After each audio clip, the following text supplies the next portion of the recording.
महाभारत ग्रंथ में मनुष्यों को भोजन करते समय कुछ बहुत ही जरूरी नियम बताए गए हैं। अगर कोई मनुष्य इन नियमों का पालन करते हुए भोजन करता है तो उसे आरोग्य के साथ ही सुख, समृद्धि और वैभव की प्राप्ति होगी। शास्त्रों में बताए गए ये नियम वैज्ञानिक दृष्टि से परिपूर्ण हैं। पति पत्नी को एक साथ बैठकर एक ही थाली में क्या खाना खाना सही है, ये भी वास्तुशास्त्र में बताया गया है। पति पत्नी को एक साथ बैठकर खाना खाना चाहिए या नहीं, इसको जानने से पहले हम भोजन से संबंधित कुछ नियम जान लेते हैं। सबसे पहले आपको जब भी आप भोजन करने जा रहे हों तो आपको हाथ पैर मुख अच्छी तरह से धो लेना चाहिए। हाथ पैर मुख अच्छी तरह से धोने के उपरांत ही आपको भोजन करना चाहिए। भोजन करने से पहले सबको भोजन प्राप्त हो ऐसा प्रार्थना करके ही भोजन करना चाहिए।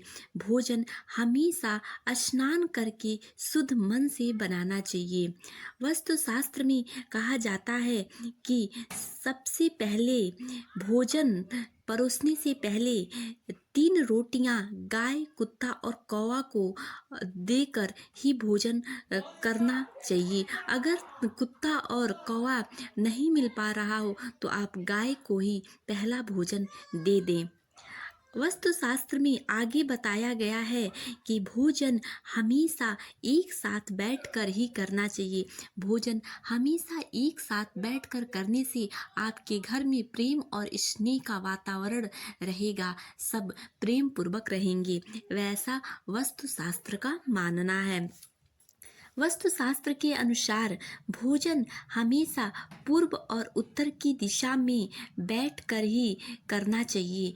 पूर्व और उत्तर की दिशा में भोजन बैठकर करना शुभ माना गया है। वास्तुशास्त्र में भोजन कभी भी बिस्तर, शैया या टूटी फूटी बर्तन में नहीं करना चाहिए। कहा जाता है अगर आप भोजन बिस्तर पे बैठकर कर रहे हो तो माँ लक्ष्मी इससे रुष्ट हो जाती हैं, अन्नपूर्णा देवी इससे रुष्ट हो जाती हैं। इसलिए आपको कभी भी भोजन बिस्तर पे, शैया पे टूटी फूटी बर्तन में नहीं करनी चाहिए।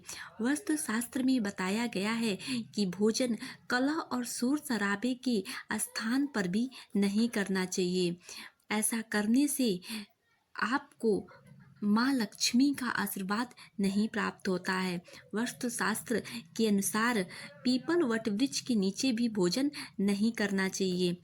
कभी भी परोसे हुए भोजन का अपमान नहीं करना चाहिए। भोजन करते समय हमेशा मौन रहना चाहिए। अगर कोई ज़रूरी बात हो तो उसे केवल इशारा में ही समझाना चाहिए।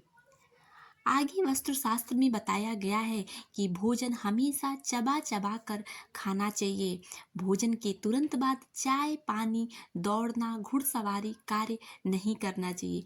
भोजन करके कुछ टाइम टहलना चाहिए। कुछ टाइम टहलने के बाद आप हमेशा रात में बाएं करवट ही सोएं। भोजन करने के बाद कहते हैं अगर आप बाएं करवट सोएंगे तो आपकी पाचन क्रिया बहुत अच्छे से हो जाएगी और हमेशा आपकी पाचन क्रिया सही रहेगी। भीष्म पितामह के अनुसार पति पत्नी को एक साथ एक थाली में भोजन नहीं करनी चाहिए। अगर पति पत्नी एक साथ एक थाली में भोजन करते हैं तो उस भोजन को मादक के सम्मान माना गया है। उस भोजन की थाली को मादक के सम्मान माना गया है। इसलिए कभी भी पति और पत्नी को भोजन एक साथ एक थाली में नहीं करना चाहिए। पत्नी को हमेशा भोजन पति के उपरांत ही भोजन करनी चाहिए। ऐसा कहा जाता है कि अगर आप भोजन से संबंधित इन नियमों का पालन करते हैं तो आपके ऊपर, आपके घर पे माँ अन्नपूर्णा देवी का वास होगा, माँ अन्नपूर्णा देवी का आशीर्वाद बना रहेगा। अगर आपको मेरी वीडियो अच्छी लगी हो तो प्लीज़ मेरी वीडियो को लाइक, शेयर एंड सब्सक्राइब करें और खूब सारा प्यार दें। बेल आइकन को प्रेस करना बिल्कुल भी ना भूलें जिससे आने वाले वीडियो का नोटिफिकेशन आप तक टाइम टू टाइम पहुंचता रहे। धन्यवाद। जय श्री कृष्णा।